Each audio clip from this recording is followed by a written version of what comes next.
spotlights shine them bright. Gonna have a brand new show tonight with glitz and glam on the marquee. Perhaps a Tony nominee.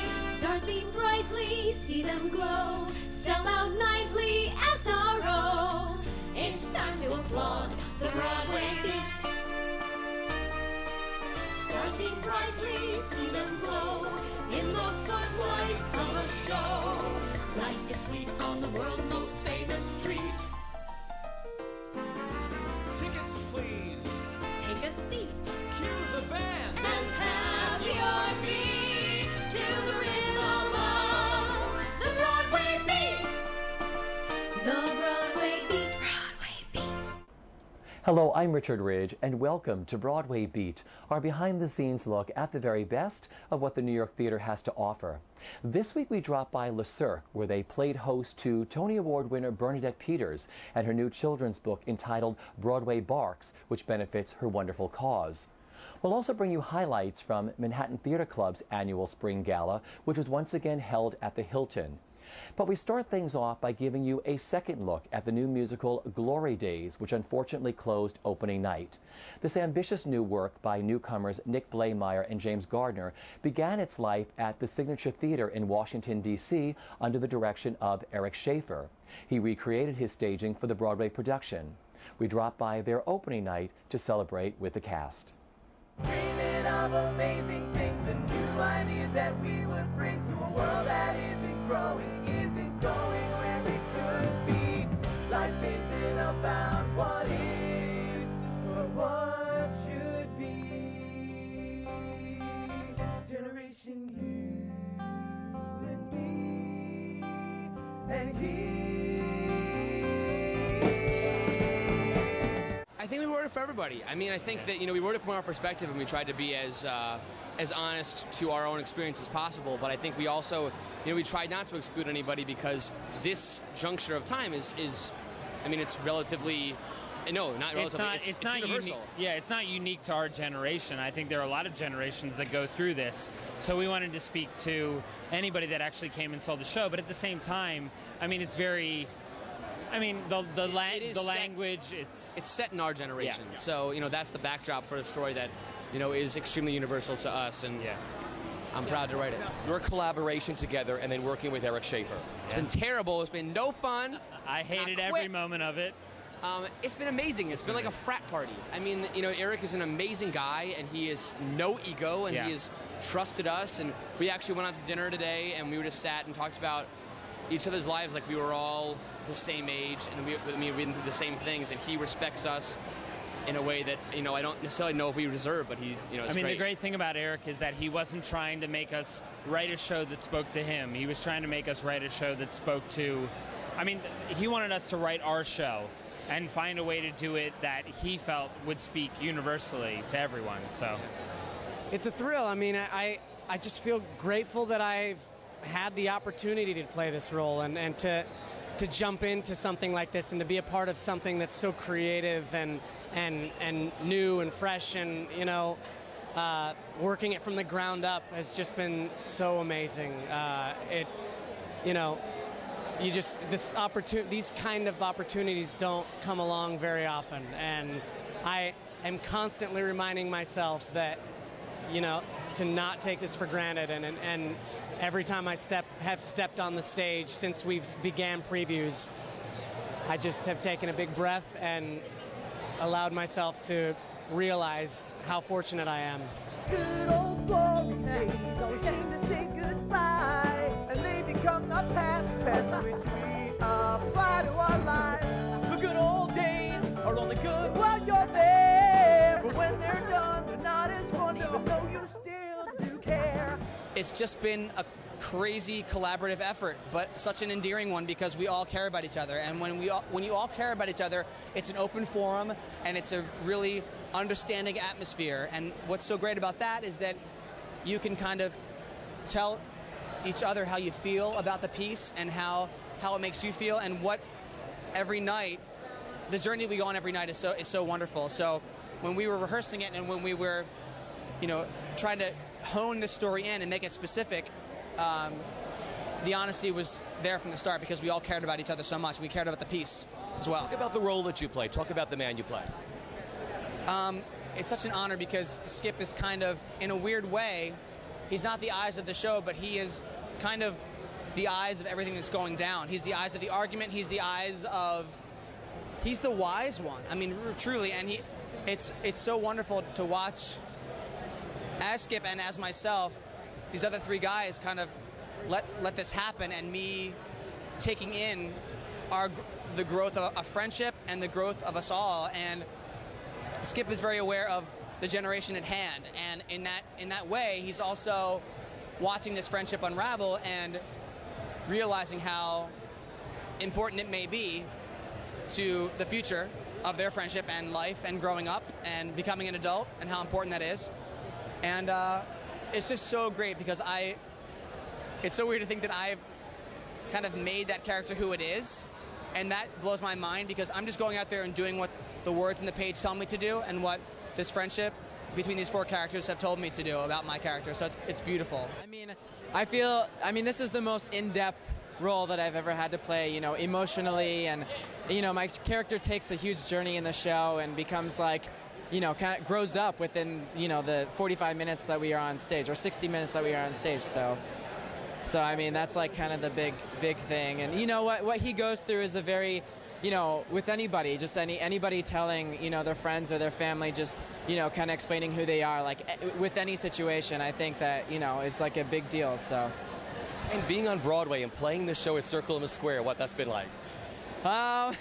It's still very surreal. It's amazing. It's so great, and the energy is so amazing, and the people we get to work with are so awesome, and it's been so great. And you seem like a really tight family, you four guys up there, besides the characters you play, but as actors. Yeah, I mean, we've all become so close within the show, and I think because of where the show has come from, and what we all hope for the show, and I mean, we all get to be bring truth into our roles. So having our relationships shine on stage is kind of the big key and kind of what helps us all.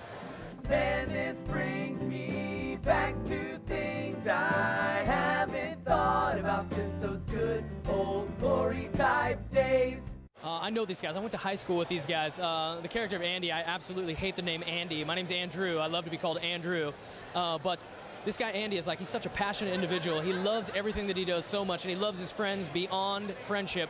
And it's like just a trust thing with this guy. And once you break that with him, he's so simple. It's like you betray him and it's gone. And that's like the simplicity of the whole show, is that it's so simple and so plain that Andy kind of encompasses all of that. And it's like wrong, right, yes or no. There's not a whole lot of gray area, and he doesn't understand anything other than that. He just loves so much or hates so much or does this so much, and he has yet to grow up and encompass these other feelings. But right now in his life, it's like he doesn't understand where his place is, or he doesn't understand these other guys or what's happening around him, and he just acts out of instinct. And I think that's what we all do on some base and carnal level, is to act out of instinct. And I miss those. Good old glory type, man, I miss those good old glory type days. LeCirque recently played host to Tony Award winner Bernadette Peters, who wrote her first children's book entitled Broadway Barks, about a lonely dog wandering through Central Park waiting to be found. The book is illustrated by Liz Murphy and comes with a CD featuring a song written and sung by Miss Peters entitled Kramer's Song. She performed it at the event for some of her friends, including Mary Tyler Moore and Cheyenne Jackson. All of Miss Peters' royalties from the sale of the book will go to her Broadway Barks program, an organization dedicated to saving the lives of animals in shelters and raising awareness about the beauty of adoption.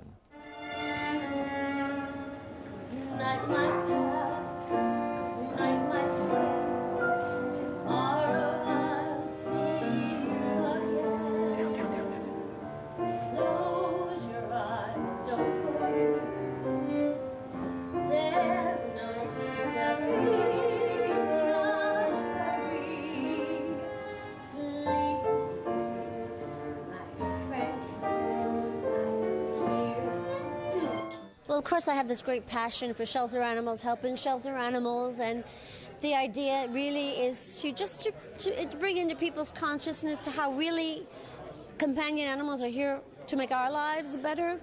They lower blood pressure and they give you something to get up for. And they actually, if you have a dog, when your child is really young, they have much less apt to develop allergies. But anyway, I was approached because my love of animals was out there to write a children's book to benefit my shelter animals. My shelter animals. Shelter animals. And so Blue Apple Books, Harriet Ziefert, the editor, came and said, how would you like to do it? And I said, yeah, that's a great idea. So it's called Broadway Barks, based on our event. And then and it's based on my dog Kramer, how he was found in the park. And then she said, we really should have a song. I thought, a song to go with the book. I thought, who's going to write this song? I want to make sure when I'm dead and gone that no niece comes in. My uncle wrote that song, and I want to make sure all the money keeps going to the animals. So I thought, well, it has to be a lullaby. And what lullabies do I like? And I was thinking of different ones, and I thought, well, could I write a song? I don't think so. But I was on a plane. I'm thinking, all of a sudden the song comes to me, music and lyrics at the same time. It's like it was like just given to me, and I call it my little miracle. So it's such a beautiful song, and it's beautifully orchestrated. Now, Marvin Laird did the orchestrations. Talk about that. Well, Marvin, my musical director since I knew him when I met him when I was 13 years old, actually. He did the orchestration, which was just lovely, just cello and violin and piano. And the funny part about this song is I do dog rescue with my assistant, Patty Cicente, and we'll have like a jeep full of dogs yapping in the back. And I'll start singing the song, and they quiet down. The other day I sang one to a puppy, and the puppy went right to sleep. Because puppies sleep a lot anyway, but it's quite interesting. Take me back to the beginning of Broadway Barks. You're getting ready to celebrate the 10th year of Broadway Barks. Started with Mary Tyler Moore and myself, and the stage management from Annie Get Your Gun, Richard Hester and Patty Cicente. They're the producers, in conjunction with Broadway Cares, helps us put it on every year. And the whole Broadway community, it's theirs now, which I'm just can't believe it. I'm so thrilled. The Broadway stars from the shows, they meet their dogs or cats before the event at Schubert Alley between shows on a Saturday, between matinee and evening, and they bring them up on stage and they talk about them and they get them adopted. Now, last year, people really started understanding that's an adopt-a-thon. We had 130 animals and 100 were adopted. The ACC had to go back and get more dogs. What amazed you about how supportive the Broadway community has been for Broadway Barks? Not too much, because they are such loving people. And what amazed me was that they could take time between shows and do this.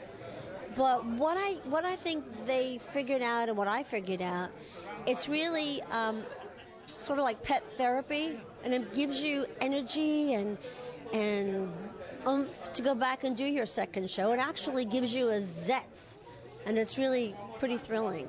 You're talking about how healing animals are. My partner's aunt is in a nursing home now, and they brought a little puppy there last week who went to room, and the puppy sat on her bed, and it was the most remarkable afternoon she had since she's been in there. Was meeting this little dog named Omar, and just sat on her bed for an hour, and it changed her whole entire week. Wow, that's really amazing. Yeah, animals have an understanding and we don't understand how much they understand. And I do really think they're sort of like, they're not here as long as us. They're sort of like angels that are here to help us. All your proceeds from the sales of the book are going back to Broadway Barks, right? Right, to Broadway Barks, shelter animals, helping animals in shelters, absolutely, yeah. So I know number 10, I think it's July 10th? No, it's 10 years, July 12th. July 12th. So the 10th will be July 12th in Schubert Alley, and anybody who wants information can go to your wonderful website, which I've been checking out, which is www.broadwaybarks.com. Yes, and if they go to my website, there's a link to Broadway Barks website, and if you're thinking about getting a dog or a cat this year, July 12th is a great day to do it. Think of a better place to do it than at Le Cirque. This is gorgeous. Yeah, it really is beautiful. And how about Broadway Barks? How long has it been going on? I forget now. You're coming up on your 10th Broadway Barks, which will take place on July 12th in Schubert Alley. Look back on 12 years of starting this whole organization, how wonderful it's been for these wonderful animals that have been saved. I think Bernadette had more to do with it than I did, but she certainly called me in and said, do you want to just do this thing? We'll do like they did in that wonderful movie where the New York gang got together and said, well, I've got the costumes, I've got a set, and we'll put on a movie. We'll do this for the dogs who need homes. And that's what we've been doing. Now, Bernadette goes even a step farther. She actually drives around to the shelters and picks out dogs who are going to be euthanized and drives them to shelters that do not kill the animals and just says, here you go. You have to take them. You don't kill. And this is for you.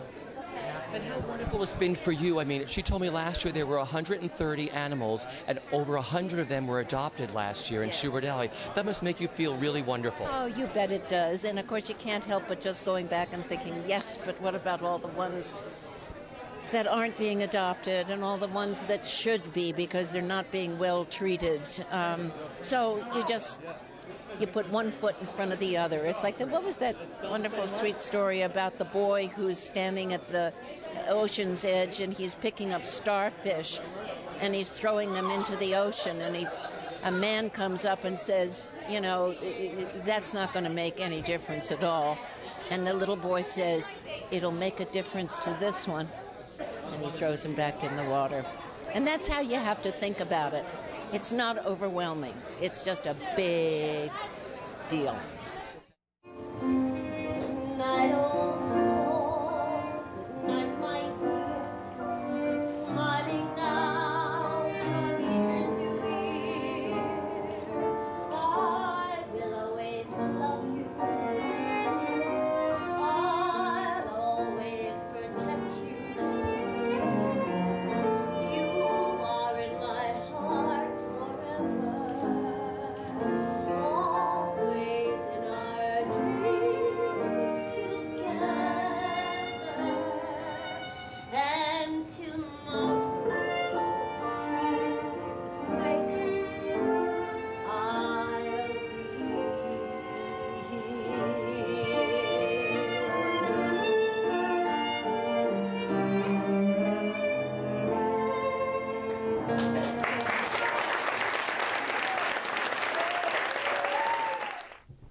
The nominees for Best Play are August, Osage County by Tracy Letts, Rock and Roll by Tom Stoppard, The Seafarer by Connor McPherson, The 39 Steps by Patrick Barlow. And the nominees for Best Musical are Cry Baby, In the Heights, Passing Strange, and Xanadu. And I'm very pleased to announce that the recipient of the 2008 Tony Award for Lifetime Achievement in the Theater is Stephen Sondheim. Manhattan Theater Club, which is one of the nation's most successful non-for-profit theater companies, recently held their annual spring gala at the Hilton Hotel. Monies raised from the evening will go to their MTC Play and Musical Development Program. Wow.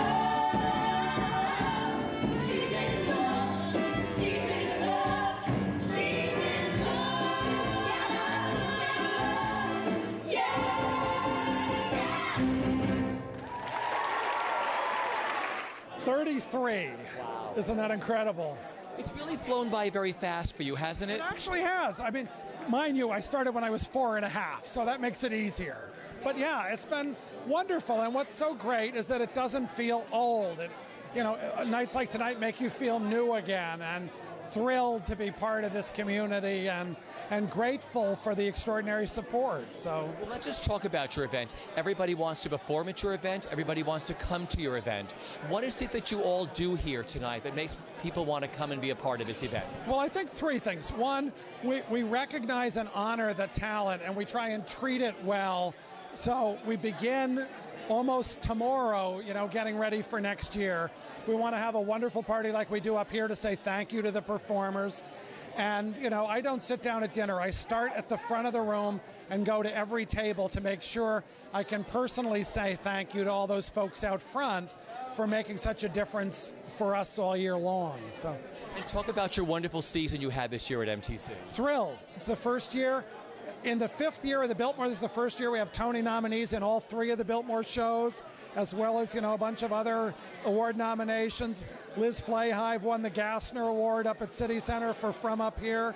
So, in a year in which it's very strange to not have my longtime partner Lynn with me, it's been wonderful to work with Dan Sullivan and Mandy Greenfield, and it's been a great year. So, how did this year come about? When did you start choosing this year? Dan joined us as a consultant last year to work with Lynn in picking the season, and Dan is really selecting the season for next year with a little bit of consulting from Lynn, but pretty much getting it ready.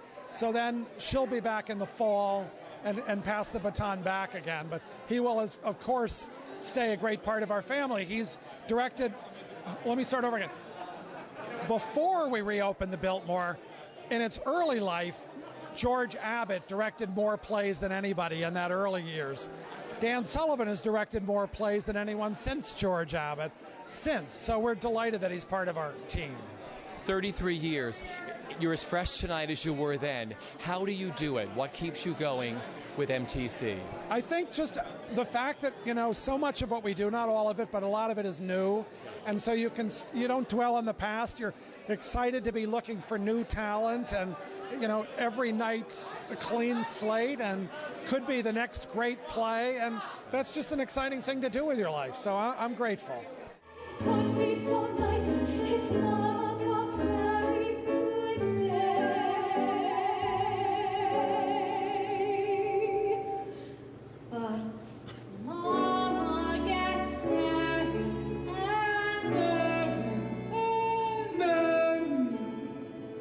and never gets carried away. Oh, Mama, oh, Mama, oh, Mama gets married today.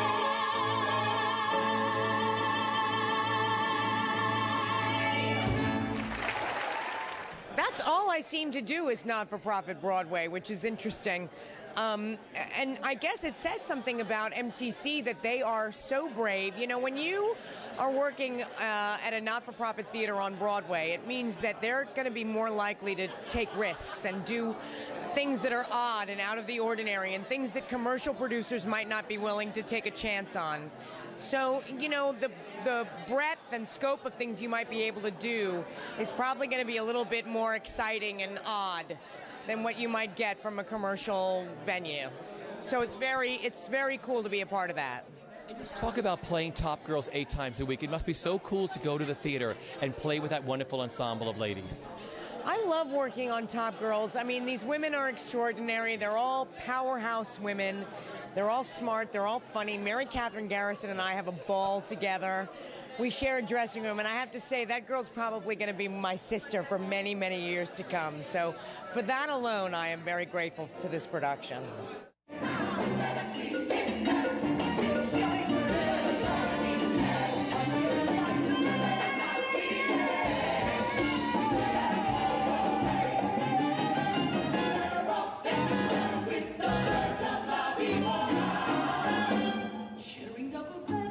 Trying to catch a break, struggling with English. Listening to friends, finally got a job working as a maid. So between some holes, polishing the pride, struggling hard on the Upper East Side. The days into weeks, the weeks into years, and here I stay.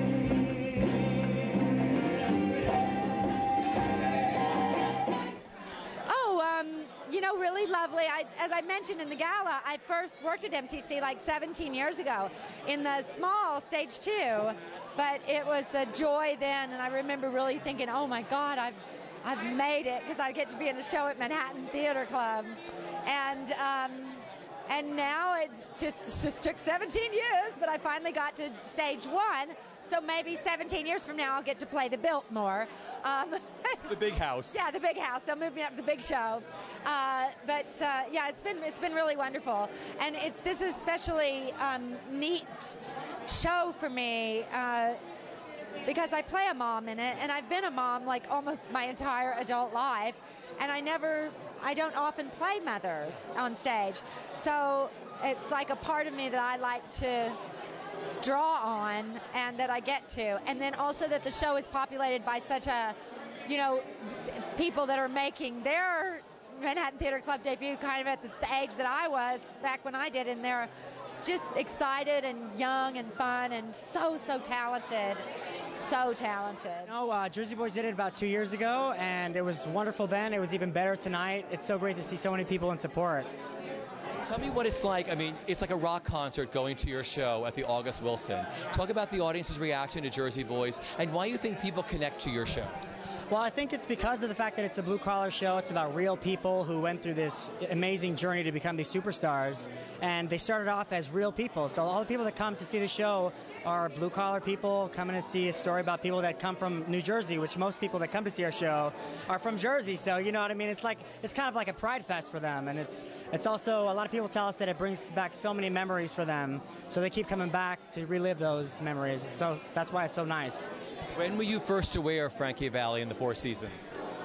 I think I saw a beauty pageant when I was in high school of a friend of mine, and they sang Big Girls Don't Cry. So that was the first time that I heard one of their songs. But when I got to rehearsals the first day, that's when I realized I know all these songs somehow. Somehow they painted my childhood in a sense. My parents would listen to the music, and of course I didn't know them at the time, but I realized, wow, I know all these songs from before. So they were kind of just ingrained in me, You're just too good to be true. Can't take my eyes off of